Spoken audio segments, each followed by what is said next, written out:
Nurholis 45, warga Duku Cergomas, RT 03 RW 07, Kelurahan Pakembaran, Kecamatan Slawi, Kabupaten Tegal, Jawa Tengah Jateng, ditemukan tewas di teras rumahnya pada Minggu tanggal 25 Agustus tahun 2024 sore.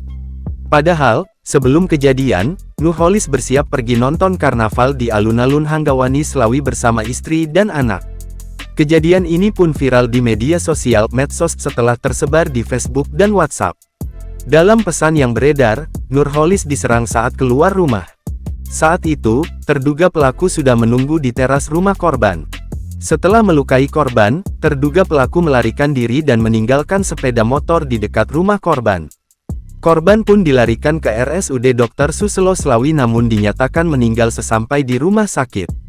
Saat dikonfirmasi, Kasat Reskrim Polres Tegal AKP Suyanto membenarkannya. Korban atas nama Nurholis, usia 45 tahun. Terkait meninggalnya korban, lemas karena pendarahan hebat di bagian leher, kata Suyanto, Senin tanggal 26 Agustus tahun 2024. Suyanto mengatakan, terduga pelaku merupakan orang yang dikenal korban.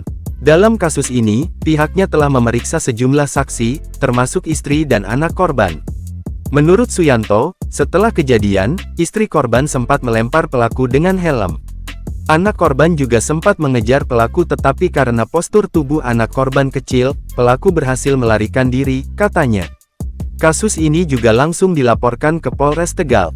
Menurut Suyanto, pihaknya telah mengantongi identitas terduga pelaku dan tengah memburunya. Soal motif pembunuhan itu, pihaknya akan mengungkap saat pelaku telah ditangkap. Begitu pula terkait identitas, foto, serta alamat tempat tinggal yang beredar di media sosial.